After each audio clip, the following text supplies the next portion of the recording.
Coffee Conversations with Greg J is on. How you doing today?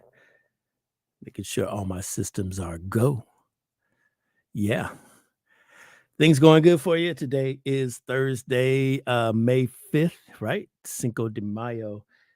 Um, for those of you that, you know, are wanting to be conscious about Latin American history or Latin history, global history, Cinco de Mayo is not Mexican Independence Day. It is the commemoration of the Mexican army defeating the French in a battle. Remember, the French were one of the colonizers of Mexico, and they came through, got defeated on the 5th of May, I believe in the 1800s. And this is why we celebrate Cinco de Mayo. That's what's up. Cinco de Mayo is also a good time for culture and food and all of these types of things. And so, hey, get with your brothers and sisters, our brown brothers and sisters, and find out what is it, Cinco de Mayo, and get on to get your food and your libations, but understand what the real meaning of this holiday is. We won't be before you very long today. Just want to share some contemplations about what we see out there in the news, on the tongues of everybody, in the national dialogue, in the international dialogue is where we come from. Got my Columbusong coffee, columbusongcoffeecompany.com, and a little bit of time to sit here with you and chop it up. Dave Chappell's in the news. He did a big concert out there at the Hollywood Bowl, Hollywood, California, and hey, somebody stormed him, and tackled him on stage. This has been dominating the news for the last couple of days. And I just got to tell you something. I just, for the life of me, do not know how did dude even get up on the stage, man, and, get into the facility with a replica weapon. All of these questions are abounding in my mind. And here's why. When we go to concerts and shows at the Hollywood Bowl, that has got to be one of the most efficient venues in the city with regard to security. And it needs to be that way because it is one of the venues where you are, for most shows, allowed to bring your own libations in, your wine, your cheese, your food, and all of that whole thing. And you can purchase the food on site, but it's like a picnic area. And that's the whole thing. You go to Hollywood Bowl for the park experience. It's a huge place. They're very judicious in their searching of your bags and your belongings when you come into the Hollywood Bowl. Not only that, to get down to the front, that's the high-end tickets there. And so you definitely need to be able to show that you are looking for your seat in that space.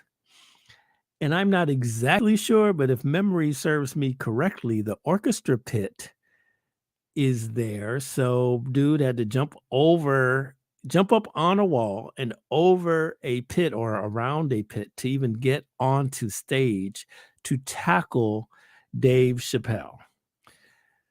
So on the outside looking in, there's many, many questions, right? How did he even get into the Hollywood Bowl through the gates with a replica pistol that had a knife blade to it? That's the question. My good friend Tammy Mack, you know her. She's on the air over there at KJLH Radio. She was there and she said that, hey, it seemed like there was a lax in services in general at the Hollywood Bowl for that show. It sounded like they weren't very judicious with the searching. They ran out of food. Security wasn't in place like they normally would be.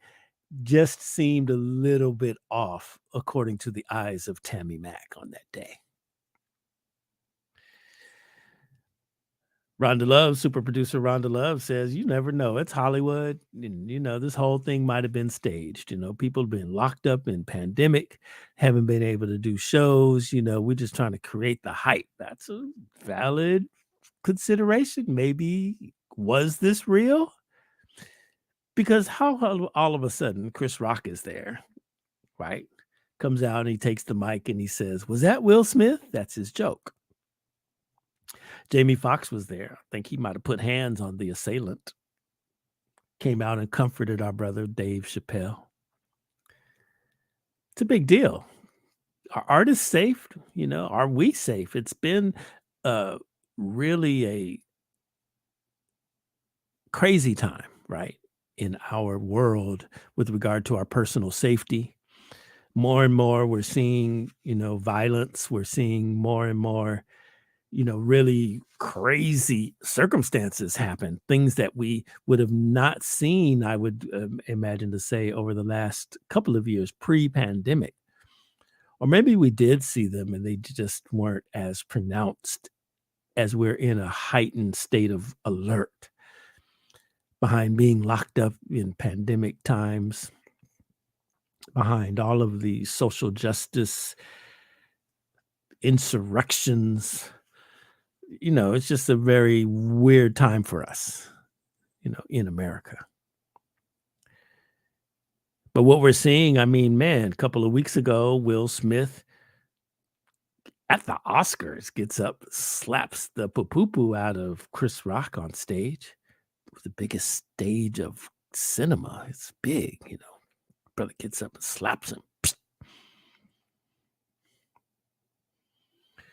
Now Dave Chappelle under fire, all the time for his jokes, especially about the trans community. And I wasn't at the show, but I do understand he did tell some jokes about the trans community. And he's taken a lot of heat, man, from, the LGBTQ community and everything for the line of his jokes. And I don't know if this attack was related to the criticism that he's been receiving, but I'm just saying that he has all of a sudden become this seriously controversial figure among some in the LGBTQ community. And is this a byproduct of that? That's what came across my mind at that particular time. Or maybe this is just some rapper guy. They say he's a rapper. He made a video and there's a picture of him standing on top of a LAPD patrol car rapping about, the police and thus and so. So is this a publicity stunt for him? Does he know he's going to get more views, more Spotify, streams, more this, more that, for his stunt? Is this now a badge of honor? I'm the one that stormed the stage and tackled the mess out of Dave Chappelle. Well, I don't know how long that distinction is going to last for my brother because he is being charged with assault with a deadly weapon. And that's a serious charge. He will get prison time. Dave Chappelle. I wonder how he feels like after that. It's really something he said, told the audience. I saw a clip. He told the audience that we owe him 10 minutes, because he had to take care of his own business. And that's something. Man, just be safe out there, man. Keep your eyes open. You can see that there are a lot of mentally ill people out here in this world. And this brings us to our next subject of the morning, which is Mental Health Awareness Month. May is Mental Health Awareness Month. And, I know that the news stories yesterday, the mother of Miss USA, who committed suicide earlier this year, was on the Red Table Talk to, share her grief, to share her perspectives of her daughter, and to read the text that she received from her daughter on the day that she committed suicide. And what the observers are saying, the journalists, the pundits are saying that, people are going through things. And so it matters to be kind. You don't know what people are going through. It matters to participate in exercises that keep you balanced. There's a lot on our head. We were at a business event yesterday and just in general conversation, a mixer, networking and everything, I was able to see how much the circumstances of the world are affecting people's peace, right? So these are business owners there, and consumed with the actions of running a business and the stresses and strains that come with that, the pressures that come with that. But what was on one of quite a few people's tongues is the war in Ukraine, the um, looming new variants of COVID. Are we um, done with COVID or not? Doesn't appear so, right? Um, all of the things that are happening, the politics of the land, these are weighing on people's heads. And as we encounter these pressures on our mental, we have to be cognizant that wellness and mindfulness should be a regular part of our being. And so May is Mental Health Awareness Month, and we here at Dream Creator Studio, the Hannibal Media Group, Beach City Radio, Beach City Perspective, linking arms with the We Rise LA Foundation, We Rise LA. I'm going to put their website in the chat a little later on, but all over the county of Los Angeles, people are coming under the umbrella of the We Rise Foundation to do events that address directly mental health awareness. For us, we're involved up to our follicles in arts and culture. And so on next Saturday, May 14th, from 11 a.m. to 7, we will open up the East Village Arts Park. We will have a day of meditation. We will have a day of spoken word, mindfulness workshops, um, vendors who are dealing with holistic healing and wellness products, all during the East Village Long Beach Art Walk. We'll be in the art park with all of these activities. Really happy to partner up or link shoulders, we should say, with the Now House Foundation. We're going to have everybody on Tuesday. Next Tuesday, we'll have, we're going to really deep dive into this mental health thing. We'll have Jose Angel Castro from the Now House organization talking about the workshops that he will conduct in the peaceful serenity of the art park in the East Village Arts District. We'll have Griselda Suarez, the executive director of the Arts Council for Long Beach, as she talks about mental health awareness across the arts community. We'll have a renowned therapist in to talk about our wellness, our mindfulness, exercises we can do at home to keep ourselves together, how to look out for signs of mental illness in your loved ones, what to do. It's going to be a great day. That's Tuesday. One thing is sure is that we do need to really find a time and way to manage our mental health. It's stressful out here. So I guess if you could just find my only thing, I'm not a therapist, I'm just your friend, Greg J. But I'm going to say it's probably just good for you to find a quiet time every now and again and keep your thoughts centered. Keep your thoughts peaceful. Whatever is noble, whatever is pure, whatever is good, think on these things. You'll find peace. May, Mental Health Awareness Month. Women's Health Expo done by KJLH Radio is coming to Long Beach on May 21st, Long Beach Convention Center. Hopefully we'll be out there also. You can come and meet and greet us, learn about the blockchain.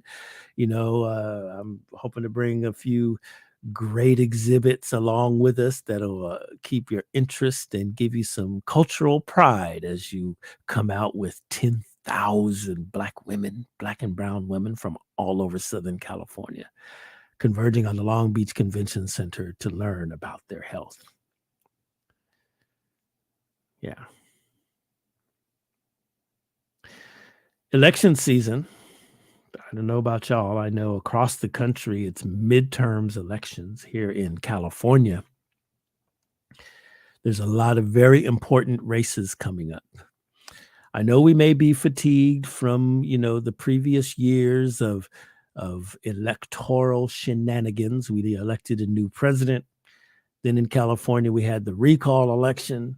It's just, then we had redistricting, and then we had councilmatics. It's like a lot to keep up with on top of everything that we've talked about in our personal lives, right? No matter, we have to have a mental health break. It's just a lot to think about.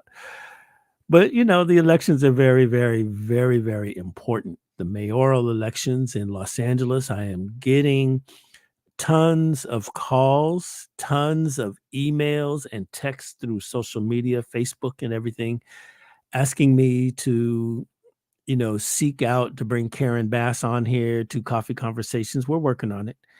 A couple of other mayoral candidates. We strive to be apolitical, though. Being political, um, to the degree of, like I'm Roland Martin or Fox News or somebody, that's not really where we want to go, but we do want to be observers of the community. And that's why when we do address political situations, we really try to be neutral, observant, and just come from, the community standpoint and observer, asking what is important for the candidates and how can they help improve our quality of life in our communities. um, that said, we are proud to be the producer of a live stream mayoral candidates forum, which will take place on Saturday, May 7th, from the Museum of Latin American Art in the beautiful city of Long Beach, California. That's going to be at 628 Alameda Street in Long Beach, 90802. Six of the candidates running for the mayor of Long Beach will be there. It is an arts and culture centered discussion. The Arts Council for Long Beach has partnered with the League of Women's Voters so that we can maintain a certain level of decorum and legitimacy with the forum. And we hope to hear some great stuff. It's not a debate, and we're not looking for a debate. We just want to hear the perspectives of the candidates for mayor. Yeah, wow. Yeah, just hear the perspectives of the candidates for mayor and address them with questions that are relevant to the arts and culture diaspora. Other than that, you all, we're looking for the city of LA as their mayoral candidate elections. That's coming up. Karen Bass, Rick Caruso. Let me read you something here. Last week or week before last, we had Bernard Parks, former LAPD chief Bernard Parks, on our airwaves to discuss the 30th anniversary of the LA civil unrest. And he sent afterwards a letter that he has issued regarding the candidacy of Rick Caruso. And if you don't mind, I'd like to just read this letter to you, and then maybe I'll even post it in the chat or on our social media so that you can see. I think it's an interesting, very interesting perspective, and I think it's a very important that we hear this information. Now, this is not an endorsement. I'm just giving you news and information that came from my good friend, Bernard Parks. He says, "Hello again. When I retired from the Los Angeles City Council in 2015, what does it say? I honestly thought that my public life, I'm sorry, you guys, I have a hard time reading this. My public life was pretty much over. But when suspended city council person Mark Ridley Thomas was indicted on federal bribery charges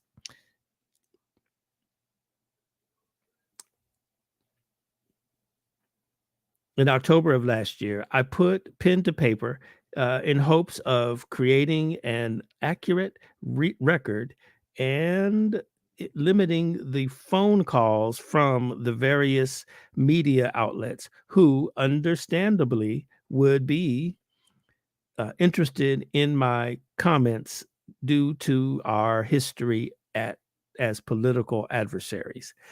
Yeah, it's a tough one right there, yo. I've seen it for myself. They went at it. This letter goes on to say to talk about mayoral candidate Rick Caruso and the fact that he was leading the charge to not allow Bernard Parks a second term, a reappointment as the LAPD chief. I remember that very, very well. We did a town hall meeting. We galvanized the community in support of Chief Parks, and it just didn't happen. And so this here talks about the different backgrounds of Rick Caruso and his candidacy. This talks about some of the things that he's done and how privileged he may or may not be. It talks about a number of different really juicy tidbits that have happened in City Hall with these power brokers up there, for the city of Los Angeles. I'm going to post this.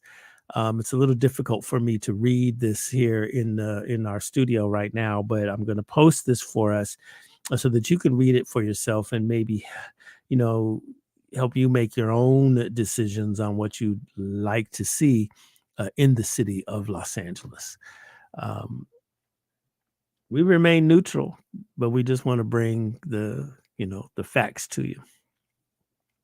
If you're in Southern California, there's mayoral candidate forums all over the area, Compton, Inglewood, um, Long Beach, LA, so go ahead and participate in the process. The new voting day, they're going to mail you your ballots on, I think it's May 9th is the day that you'll get your ballots in the mail. You can vote, send it on in, mail it. Me, I'm going to get my ballot, I'm going to mail it, and I'm going to personally take it to the county voter registrar's office, like the main one, the headquarters. That way I know it's there at its destination. I'm not trying to stoke the fires of mistrust in the system, but I am trying to say there's a lot of shenanigans that go on out there, and I want my vote to count. And I would like for, since I'm getting it in the mail, I like that. I like that little new system. But if I can go to the county registrar headquarters, that's what I'm going to do. Yeah.